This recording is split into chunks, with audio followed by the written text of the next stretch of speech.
You would not have ended up disgustingly, opulently wealthy. But you would have been comfortable, more comfortable than most, because you started something for yourself and it worked. Greed, rapacity, the eye of man never being satisfied is the very thing that causes Satan to make you join a secret society, a cult, when you've already built for yourself a nice little quaint little house in the prairie that's your own little baby. But now your little baby, you've literally handed it over for adoption to be controlled by some big brother. Now you get told what to sing. Now you get told what to poetry. When you the ones who, for me, the worst ones are the truth channels, the ones who do conspiracies and who unravel mysteries, who research, study the earth with carefulness. They're the ones that get me the most, because they start out being investigative journalists in their fields, out just sharing what they have found out there in the wilderness, and they end up being told exactly what to say. You can't cover this topic. You can't run with this narrative. You can't ABC. So feeling trapped, much like many of the journalists in the entertainment, in the mainstream media, who are stranded with mainstream news networks that are paying them millions. Told what to report. No longer are they reporting what they discover, what they identify as investigative journalists. So you no longer have job satisfaction on that day. You're just a parrot, but with lots and lots of money. But when you started out, it was your own baby, like I said. But then you end up giving your baby over to be controlled. And now they are also hanging over your head. The threat of taking your baby away, even though it was never theirs. It was always your baby. But they can literally shut you down. They can remove your entire YouTube channel. They can shadow ban you until you gain no more subscribers. They can. You literally limit your ability to do that which is your thing that you always love to do. So, out the window then, fly like a bird. Is your job satisfaction and your happiness in doing what it is that you do? Well, herein lies the story of this gentleman that I was listening to on the Tube Machine. Young American guy, out here starting his own little thing, panel beating project, nails into some wood. He then gets a strange little envelope. He opens it, he's like, curiouser and curiouser. He then considers it, right next to his boy, right? His boy, him and his boy got invited because both of them had YouTube channels that were growing on the come up. They did not necessarily work together, but every so often they collaborated, right? Both him and his boy get this invitation. They both are like, oh my goodness, this is what the real deal, the real stuff is about. This is what the big role is have to do. Herein lies these young men, all excited about this invitation. And then one older guy that is like a middle-aged guy, perhaps maybe like 46, and as we to come out of where, alright? But I think it was like an acquaintance of theirs, knew them through what I don't know. But somebody that essentially had done the time, worn the dungarees, had been to the prison and lived to regret it. His fingerprints are in the system. He's got a mugshot like Pablo Escobar. An older guy, upon happening on the information that these guys got invited to some strange meeting, literally said to one of the guys, this guy that was telling the story, listen, I'm not going to say very much else, because I can't really say very much else, otherwise I might get into trouble, but I am just imploring you not to go to this meeting. Just don't go. And this guy said, but why? Just don't go. And he had, according to the guy telling the story, the man that was speaking this had a look on his face of deep concern, almost like a dad, on some, I'm begging you. But also, the information that he was holding onto as to why you ought not go to this place was so, confidential, right? That he couldn't say what it was, but there was enough concern in his eye to cause this young gentleman to crease his forehead on some, okay, I'll think about it. Cheers, see you later. Yeah, look at this little cat out to go to this party anyway. This Hollywood freaking party with his boy. He went with his boy. They went together. I get that they got an invitation together for both their respective YouTube channels. And he goes on and tells the story. I wish I could tell you what his name is on YouTube so you can go and find his channel. But they did come at him and his channels after essentially walking away, right? He goes and he says that he went into the first... He went into some, I don't know if you've seen the show Squid Game. I've left Netflix and would not implore you to watch Squid Game if you haven't seen it, but if you've seen it, you will remember the memories will be etched into your mind. You know that childish looking room, like the way it is that the stairs are going up and down, it's all painted, and there's like little children's music playing. The environment or the atmosphere looks innocuous. But you see, that's just why the stuff is so ghoulish. They create a childlike atmosphere for ghoulish matters. A childlike atmosphere for deathly matters. People are here about to die playing Squid Games, using kiddies' games, and yet they've painted it like a children's playground. Yeah, he described this mansion that he went to pretty much like exactly what under heaven it is. that what you see in the Squid Game is. It's a place for ghoulish matters, for deathly matters, for carnage, and yet it had a childlike demeanor to it. Talk about spooky, eerie, it's giving Chucky and Chucky's Bride. Yeah. He says that he walks into this joint. I don't know, again, guys, I come from the world, never mind the world, but I come from a season as a Christian where I'm just out just sinning, right? And letting myself watch random stuff. I've ever since then gouged out my eye and cut off my hand. So, seeing as I removed the lock from my eye, I'm out here in a position to take out the speck. Adios. Beyonce has a music video that I watched, I will admit, as a Christian, all the way to the end. Because curiosity, therein lies that cat again out here passing away. Okay. Yeah, passing away like a whirlwind romance with an occult practitioner. Music video in Beyonce. I forgot what it is, but it's eerie. I'm not gonna Google it. No. I am actually going to Google it because I don't have to Google the actual video, only describe the video and it'll likely just pop up on my Google feed. Where is my thing? Horror Beyonce music video. You will know what it is. Oh, come on. Oh, yeah, my keyboard is just so stadig, you know? Horror. Ugh. Horror. Oh, come on. Horror Beyonce video. Yeah, horror Beyonce video. I mean, come on, it should just pop up. Like, there's literally only just one. I'm Maradi Ghost, Danki-san. Ghost. It just popped up like straight away. There is a music, okay, look, the imagery here, I'm not really feeling it. It's Beyonce out here looking like a satanic high priestess. So let me just go back one on YouTube so I have a pleasant sight in front of my eyes. Instead of Beyonce massacring the image of God in her with all of this ghoulish attire. Right, okay, cool beans and bananas. So, Ghost, the name of the music video of Beyonce is Ghost. And in that music video, if you've seen it, then you know what I'm talking about. If you've not seen it, I am not imploring you to go watch it. No, don't. Okay, yeah, because I gouged out my eye. Yeah. In that music video, yeah, Beyonce, yeah, Ghost, she is literally walking from room to room to room to room to room in some eerie, weird, anomalous house where there are weird things happening in each room. And these rooms have got different colors and there are different makings of, different playings out of some kind of strange satanic activity. The best description based on the best visualization that I had in my mind when this gentleman was explaining what he saw in this Hollywood mansion was that music video, yeah, Ghost, yeah, Beyonce, just going from room to room to room, but each room had a childlike demeanor, much like the Squid Game, where it is that they walked into a room and the first room was red, and then the next room was blue, and then the next room was pink, and then the next room was yellow, and then the next room, and when he's describing what's going on in this room, and the first room, one of the rooms, they were made to eat, and their fill, their leisure, just this beautiful food. And these celebrities, very high-end celebrities, some of them were there, like A-listers that he could recognize, people that he had to be trying to get autographs from since he was a little boy, are in this meeting, and they're talking to him like normally. Even though they're wearing masks, he can tell. That's another thing, they love to conceal their faces, whereas the Lord, he makes your righteousness shine as the dawn and the justice of your vindication as the noonday sun. He has a thing about transparency, sobriety. We don't get hoodwinked, we don't cover ourselves with pillows over our heads in order for us to walk into a room. We do everything in the brightness of day. If anything, God says that be sober, be vigilant. He says, arise, O sleeper, awake from the dead, and Christ will shine on you. So God has a thing about open eyes. He has a thing about removing scales from eyes, not hoodwinking. He has a thing about walking ahead and not backwards. He has a thing about removing the veil of sin off you, that we might see your face clearly and let then the Lord shine on you. Whereas in these meetings, these people are made to wear masks. A lot of the masks of which I keep getting in my visions and my dreams. Some of them wear like entire masks, like never mind ones that they put on their faces like that, or that you just put like a irregular at the back and it's like a party, a mask for a child's party, but it's a whole mascot mask where you see a woman wearing a beautiful evening gown, but you don't see her face, and over her head is like a whole like mascot mask, almost like those people at Gold Reef City that are to be entertaining children inside bunny suits. But instead of it being the whole bunny suit, it's just the head that's covered with masks of largely animals like leopards, lions, and it often tends to be carnivorous animals, indeed, like leopards, lions, jaguars, etc. Like felines, the animals, okay, beasts. And I keep on getting visions of and dreams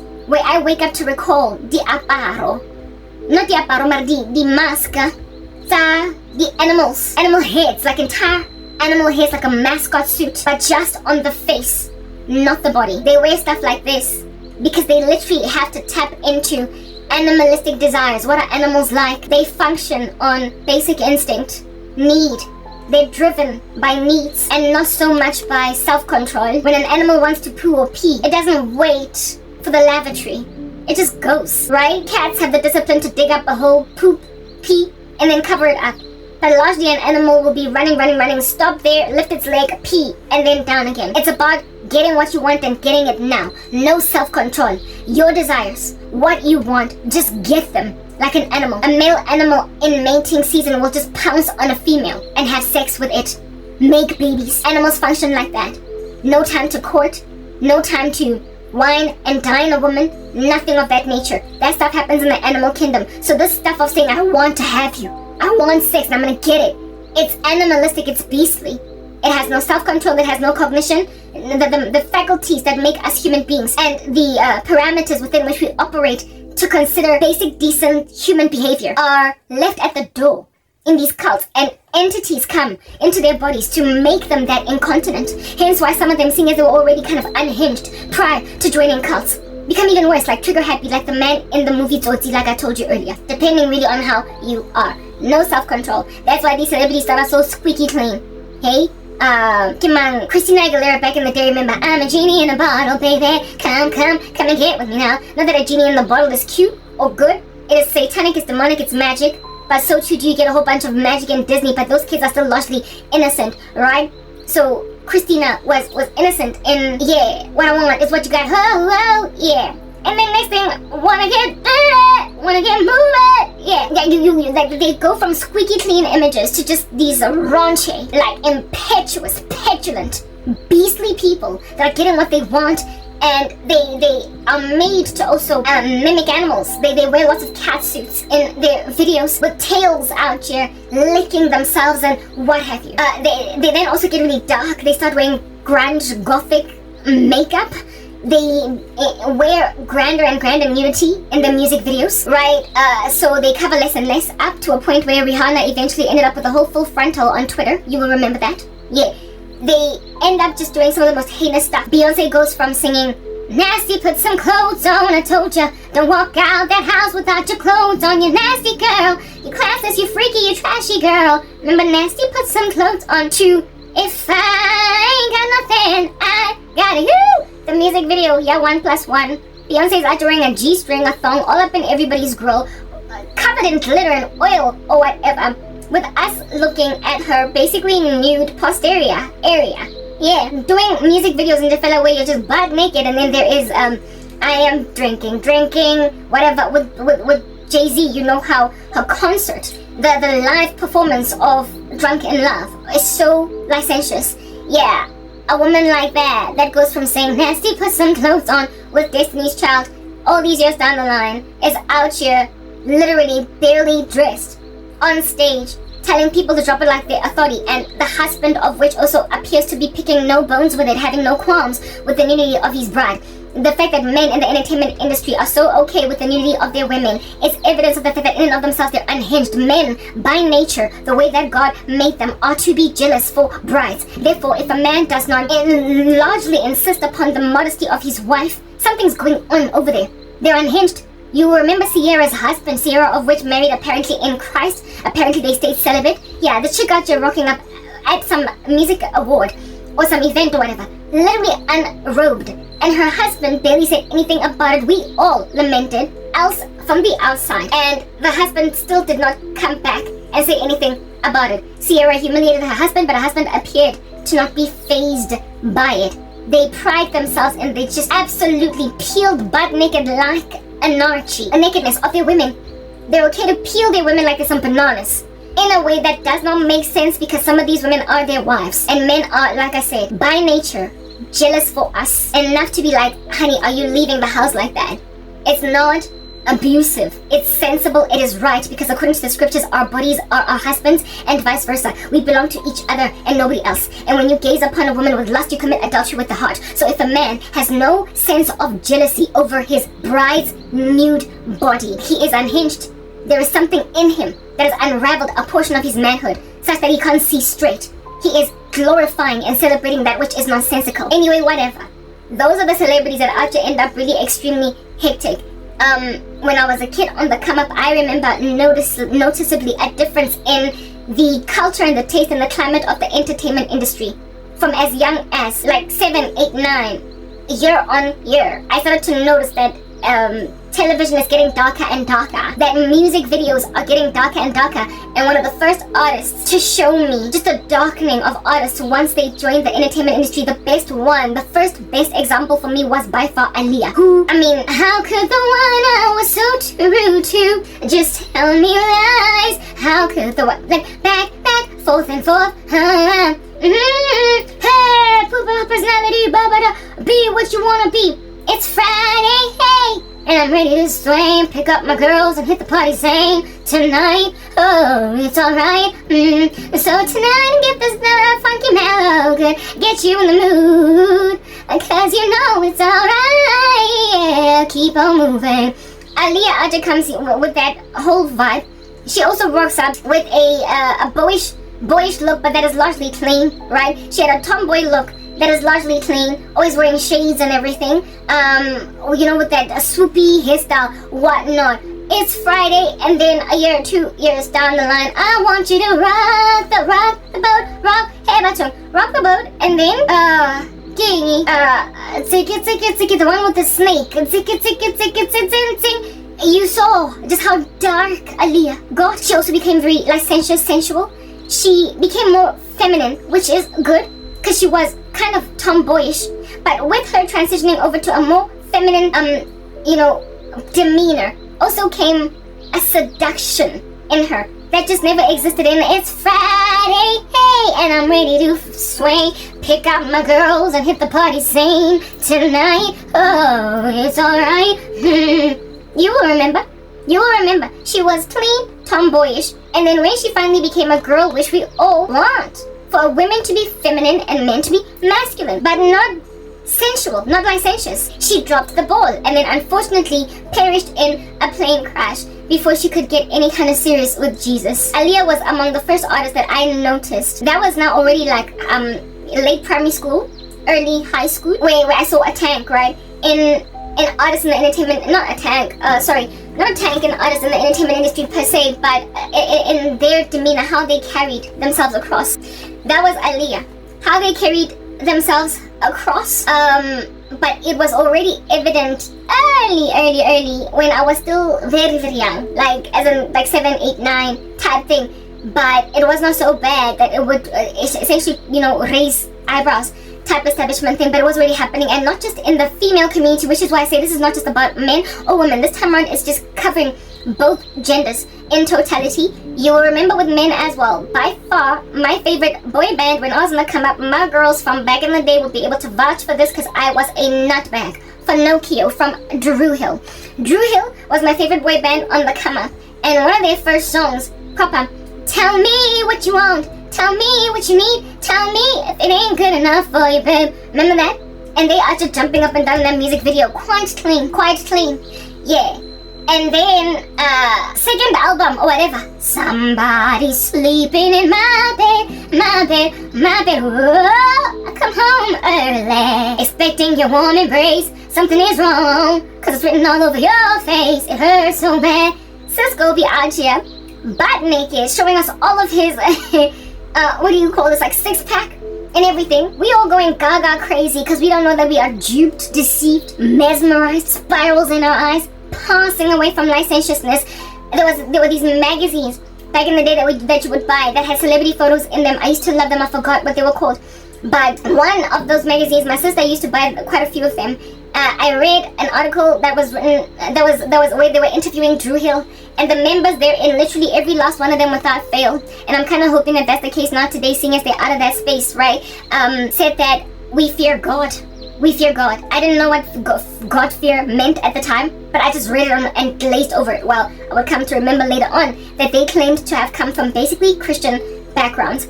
But in the same article where they said that they are God-fearing, they also said that sex sells. So essentially therein lies the dichotomy, the hypocrisy, right? Where it is that you're saying sex sells, we're going to be as butt naked as we want to be, but then we're going to have crosses dangling on our chests and claim to be Christian. Well, Drew Hill got news. The devil loves exceptionally artistic people because they are influential, because people are enamored with them. People love artistry. So if at all you can influence through art, you will. And Satan then recruits a whole bunch of musically talented thespians, musically talented people, thespians, colorful people, musicians, dancers. We have a tanda in order to influence all of us for the season of time that they will be influential. You know how youth as well sells? So while they're still young, he juices them, but then later on in life, some of them do give their lives to Christ. They repent. They realize that they were being used as pawns for Satan, which is why I'm saying I really hope that Drew Hill, all the members of which still today are alive, I'm hoping that they've gone back to God fear. I don't know what has since gone down. There was a day when they were interviewing Cisco, and he didn't appear to be God fearing at present, but I don't know what's going on with all the other members. I'm kind of hoping they've gone back to their first love.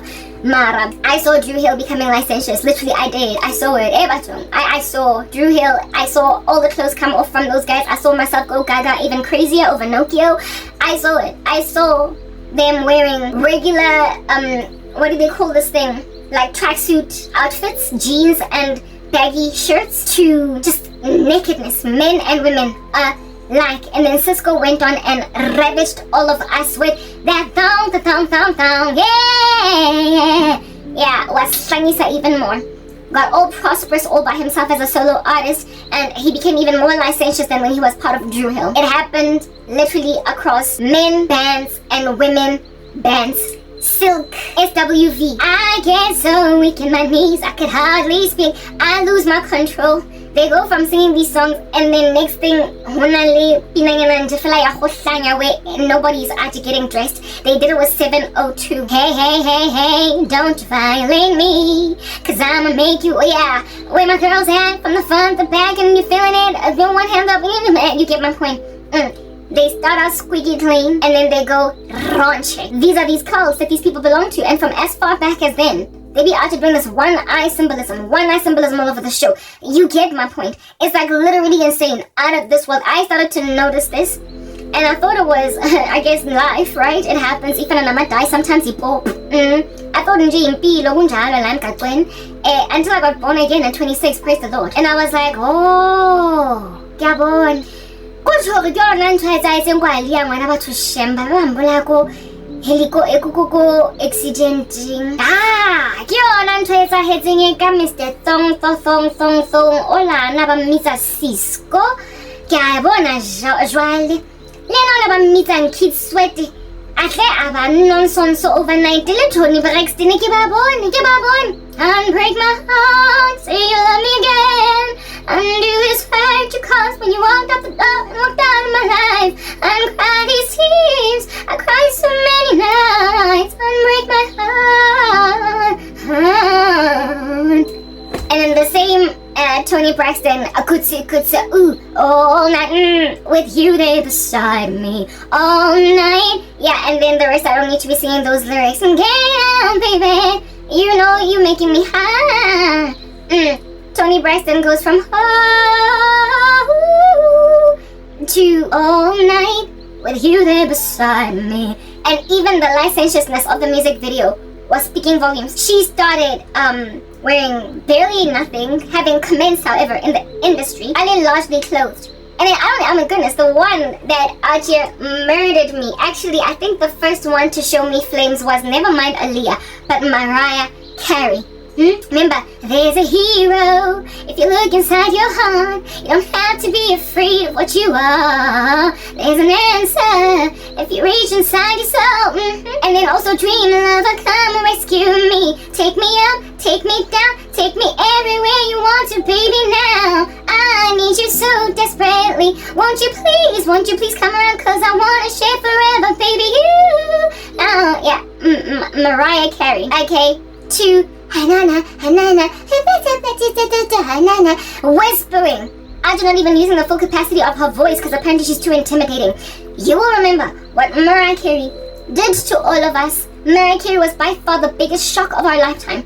Okay, Mariah Carey was supposed to stay sober like Celine Dion. She was supposed to stay clothed like Celine Dion. She was supposed to stay on a narrow path like Celine Dion because she had a Celine Dion air to her. Mariah Carey was on the same sort of kind of pathy trajectory space as Celine Dion, Whitney Houston. And then she went and became bubblegum Britney Spears dorky blonde girl, despite having those kinds of pipes, and made us put her in the same band with those fluffier artists when she had such hard knock deep music in the beginning. Mariah shocked us all. Alright? Celine Dion is not the most righteous of women. She ought to be making demonic baby outfits, but she did keep herself clothed.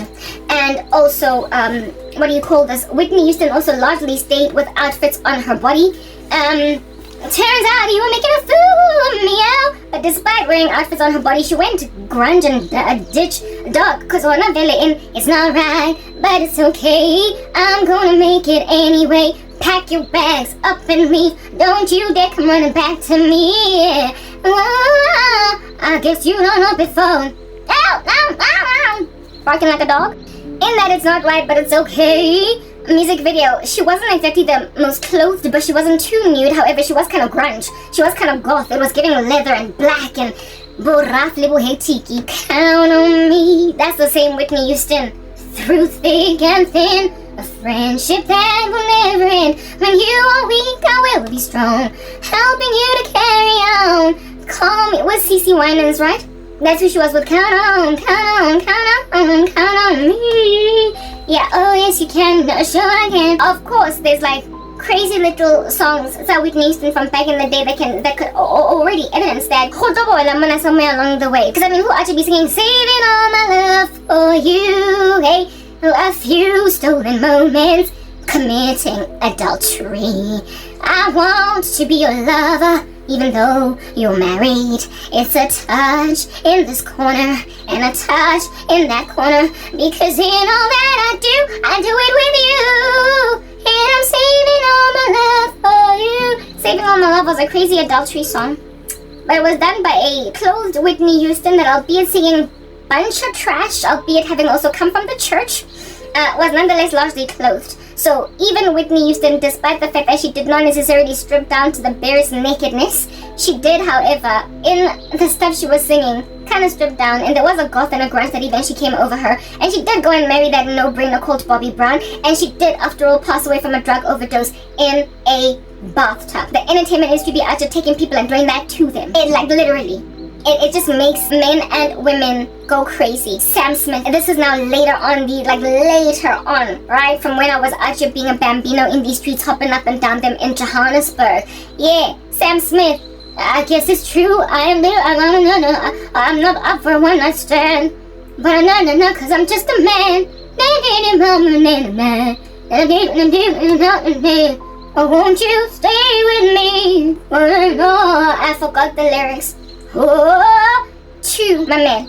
First of all, wearing a balloon in black at the Grammys, wearing dikwaikwai, wearing female attire despite being a man.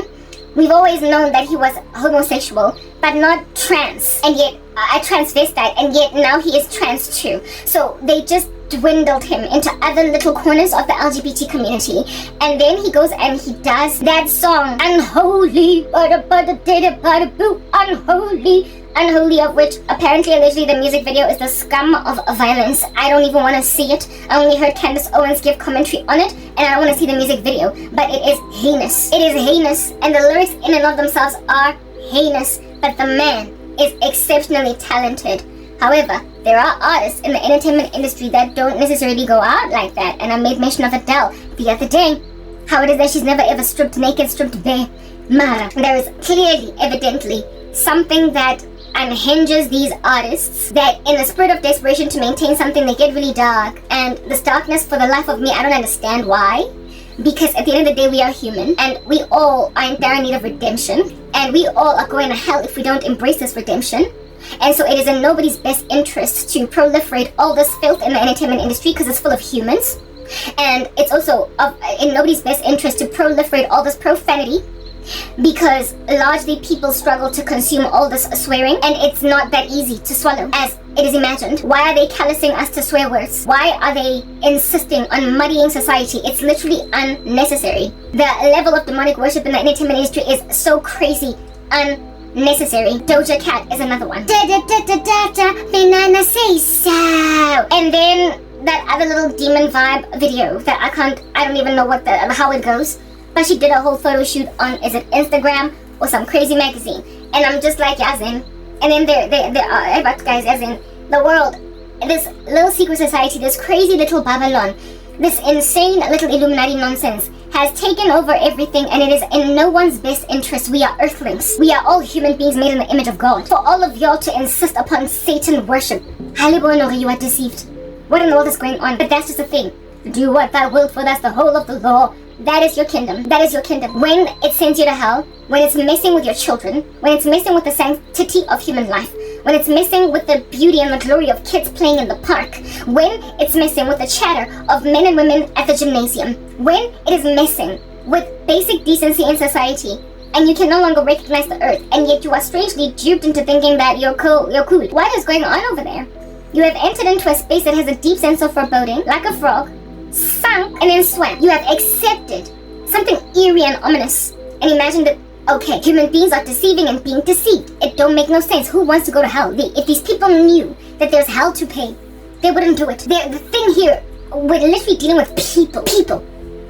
And that's why this is baffling to me, but it ought not be, right? The Bible says do not consider it strange when you go through trials of different kinds, as if though something weird, strange was happening to you. Strange things are going to happen in the last days, where people are going to be strangely defeated, shooting themselves in the foot. All the glory and beauty, everything that is wonderful, spectacular, and fascinating about society is no longer going to be appreciated. Everything. Human beings in a position to benefit from the glory and the beauty of humanity. Destroying humanity by insisting that every show on Netflix have expletives, that every music video have expletives, nakedness, bunch of red, bunch of black, bunch of leather, bunch of people doing debauched things, bunch of people committing crimes. What is it about you that is so masochistic? Because these things that you proliferate in your music are tarnishing societies. But y'all are distant from the music that you produce, aren't you? You produce it, you then ruin gases. You produce it, you then ruin households. You make men kill husbands, you make men kill wives, and you make wives disrespect husbands, and then you go home to your own little closet and realize that you've ruined the world and made it a worse place for nobody to be okay in it. It don't make sense. But even though it don't make sense, it is prophetic, it is predicted, it will happen. The last days will be perilous. People will be duped, deceived, deceiving and being deceived. People will wax worse, going into strange anomalous bubbles of dystopia, and apparently allegedly feel nothing in so doing it. But it's not that you don't feel nothing, like I did not feel nothing in that strange eerie house in Santon. I felt the foreboding, yeah I did, I felt it, but I ignored it until I sank slightly in it and then swam. It took my girl being like, this is here Hotel California, ooh la la la la la, such a nasty place, ooh, get out, yeah. All that it took was for somebody to make me realize that the sinking feeling I had when I walked in was rightly placed for me to snap out of it. I snapped out of it. But how many of y'all got somebody out just snapping you out of stuff? How many of y'all got somebody out here making you not hammer a person on the ground like there's some nails into a coffin or something? How many of y'all are being stayed? How many of y'all have a restrainer in your lives? How many of y'all have an advocate in your lives? Somebody standing in the gap, a Christian, some voice of reason. How many? Anyway, the gentleman from YouTube, the guy on the YouTube channel, right? He says that he goes out of curiosity because he actually making like my cat dying and everything, right? He goes to this meeting, endures a similar experience to what Beyonce walked through, endures a similar experience to what Beyonce walked through in her music video, yeah, Ghost. But there came one fateful season. From the door they warned him, do you want to carry on? The very beginning, he was like, yes. Went in, ate with celebrities. Apparently they wasted so much food, grabbed it, like perfectly edible food. And this guy's thinking, they are turned hungry in Africa. All Americans, every time they look at food wastage, they gotta actually be picking at Africa. But I guess you got some points there, right?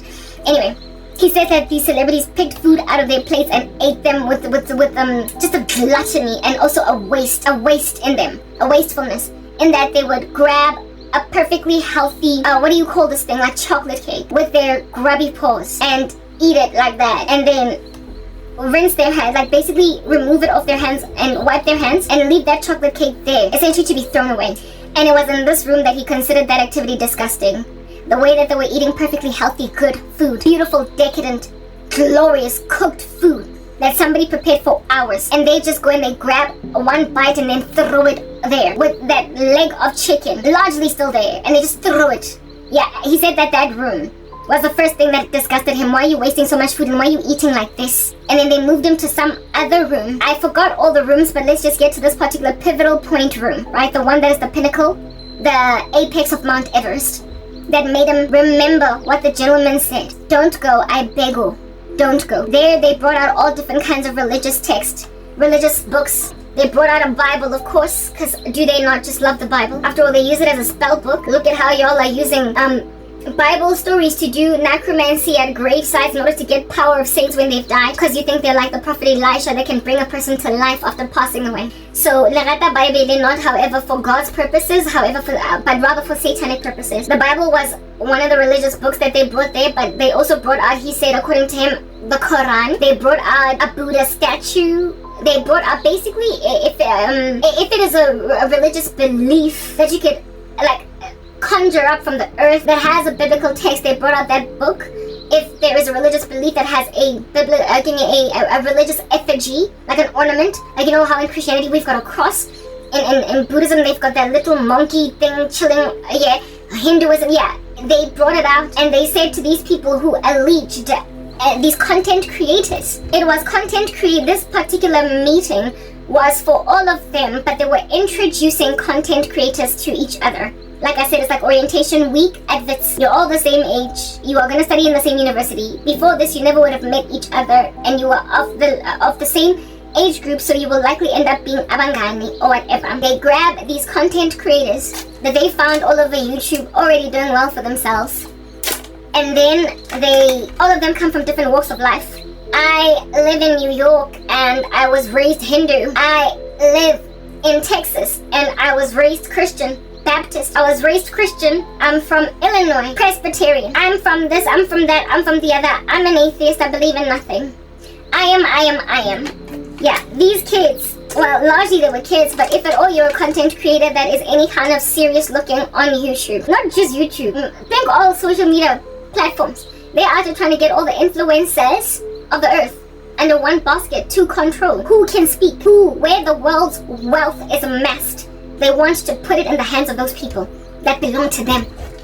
You get my point? They grab all different kinds of either religious effigies or texts, and then they made these people in this room. I get it, when you move from one room to the other, you're graduating, accepting to basically continue to be initiated. This guy's out there excited with his friend. Do you understand? He's there with his boy, and then they bring them into this particular room, and in this room they've got all these religious books and effigies, and then they start to say, recant what is the thing that you grew up with. This one particular guy, this gentleman that was sharing his testimony on YouTube, because he was raised Christian, but there were of course others that actually be going for the Hindu symbolism, blah blah blah. And then once they had these respective religious things, they were supposed to recant them with their words. Say, I renounce the Bible, I renounce the Quran, I renounce this, and in exchange for myself, the worship of myself, this guy, the thing that got me was that they were renouncing the Bible, not so much to allege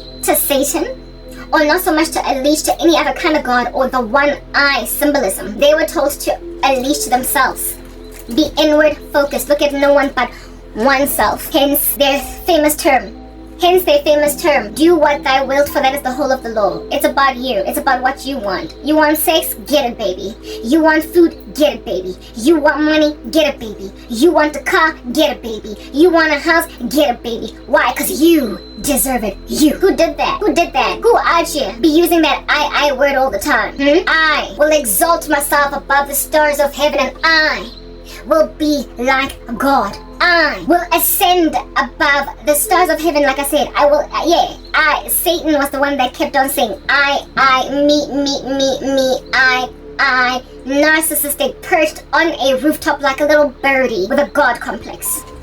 They were told to recant their respective faiths from where they came from, because after all, they're the master of them. To man, hail to man. I mean, what is more alluring to a human being whose heart is deceitful above all things and desperately wicked, whose most righteous works are like filthy rags, who's born dead in trespasses and sins, who's got a problem with selfishness, who just wants, eats, grunts, who is feeding nothing but the flesh? What is more alluring to them than such a grandiose sense of self-elevation. Oh, I am the god of me. I don't have to follow authority, no more structures, no more teachers, no more mom and dad. No more. It's all about me. I apologize. We are not made with one unique thought pattern, one opinion like robots, mindless drones. To successfully be at peace with that level of selfishness, there must be concessions on the part of other human beings that everybody in the room may be accommodated. Otherwise, there is what we call anarchy. If man were to get their wildest desires in their own unique capacity, nobody in this ecosystem would be able to live at peace with each other, for each individual unique's I-nesses are conflicted. Everybody's own little selfishnesses are conflicted. So a religion that proliferates, or a cult or an ideology that proliferates so much selfishness, is a gun aimed at no other thing but the implosion of the human being, the destruction of the human race, the disregard of your fellow man. And it is through these cults that world hunger is proliferated as opposed to squelched or stymied. It is through these cults that killing a family member becomes feasible, because after all, I must get the money I need, and I gotta go grab a future through my sister's blood. It just becomes about them and no one else. It's ridiculous. Initially, it seems commonly, like a carrot being dangled before and a strange little horsey or a donkey. But selfishness eventually eats away at you. It erodes at the very fabric of society and endangers everyone in that society with a dystopia that is going to turn very violent. In the spirit of, yet again, they say it, I. Yeah. They told them to recant their respective religions for themselves, and it was at this juncture that this guy was like, Hade Bade. But where did he get the sense of foreboding at the door? No, Christian. He got the sense of foreboding at the envelope. But he still went curiosity be after killing a cat. At the door, sense of foreboding carried on.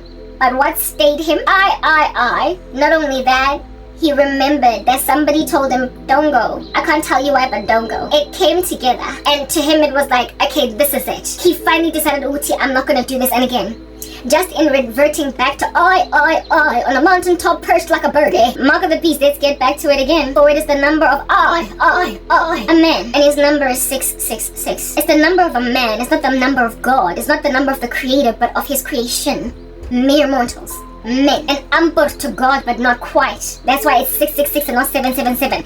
It does not have the Sabbath rest of God. It is not the nth degree. It is not the final circle. It is not the 360-degree angle. It is some portion of it. It is 180 degrees, not 360. It is something that can be closed in a triangle, but it is not closed like a circle. It's not finished. It's just the beginning, but it does not have an end. You know how we have a commencement? We have been created. God himself is the great I am. Before Abraham was, he is. He wasn't, he is and wasn't, is to come. There is no creation to him. It's like proper, there's nothing that can ever come to pass apart from Christ. And he, in and of himself, like I said, has no beginning, neither will he have a full stop yet. Whereas we have a commencement date. We're more like a 180-degree angle, whereas God is a 360-degree angle. We can never add up. We can never amount to him. We will never be the completeness of who he is, for we have a commencement.